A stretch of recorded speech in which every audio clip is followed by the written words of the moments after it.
Alors, le surnaturel, qu'est-ce que c'est au juste? C'est une question immense. On va essayer d'y voir plus clair ensemble, en explorant comment ce concept est présenté dans les récits bibliques. On va se baser sur les textes pour vraiment comprendre ce que ça signifie et comment ça évolue. Oui, parce qu'avant de sauter sur les exemples de miracles et tout ça, il faut qu'on soit d'accord sur ce dont on parle. Qu'est-ce qui fait qu'un événement passe de, disons, naturel à surnaturel? C'est la question de base, et c'est par là que les sources commencent. Allez, on commence par le commencement. On pose la définition. C'est elle qui va nous servir de boussole pour tout le reste. Alors voilà, ce que dit la source. Le surnaturel, c'est ce qui est au-dessus et au-delà des choses naturelles. Simple non, mais attention, ça va plus loin. Ce n'est pas juste quelque chose qu'on n'a pas encore expliqué scientifiquement. Non, c'est une réalité qui transcende tout. La matière, l'espace, le temps, c'est une autre dimension qui joue selon d'autres règles que les nôtres.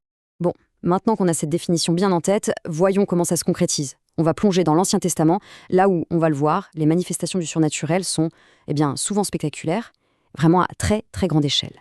Et des exemples, il y en a. La source en recense pas moins de 15. 15 événements majeurs, tous décrits comme étant purement surnaturels. C'est pas rien. Et là voilà, cette fameuse liste. On y retrouve des classiques, bien sûr, des choses qui défient complètement les lois de la physique, le buisson qui brûle mais ne se consume pas, les plaies d'Égypte, la mer qui s'écarte.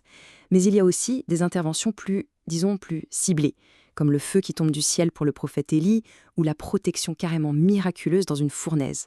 Pour bien saisir de quoi on parle, on va zoomer sur un exemple qui est vraiment emblématique de toute cette période. Prenons l'exemple de la mer Rouge. Ce qu'il faut vraiment retenir ici, c'est l'échelle, l'ampleur du truc. Ce n'est pas un petit miracle pour une seule personne. C'est une modification colossale de la nature elle-même qui change le destin de tout un peuple. C'est vraiment l'exemple parfait de l'intervention surnaturelle à grande échelle, telle que la source nous la présente. Ok, on avance dans le temps. On passe au Nouveau Testament. Et là, attention, la source nous montre que les choses changent. La nature même des événements surnaturels n'est plus tout à fait la même. Pour cette nouvelle période, la source pointe 9 événements principaux. Un peu moins en nombre, c'est vrai, mais tout aussi importants. Alors dans cette liste, on a aussi des événements très connus, mais on sent déjà que l'ambiance est différente. C'est souvent plus personnel. On a les guérisons, la marche sur l'eau, bien sûr, la multiplication des pains. Pour vraiment sentir la différence, on va prendre un exemple qui illustre parfaitement cette nouvelle approche, cette nouvelle échelle. Et cet exemple, c'est la résurrection de Lazare. C'est l'illustration parfaite. On n'est plus du tout dans le cas de la mer qui s'ouvre pour des milliers de gens. Là, l'événement est direct, il est intime, il est profondément personnel.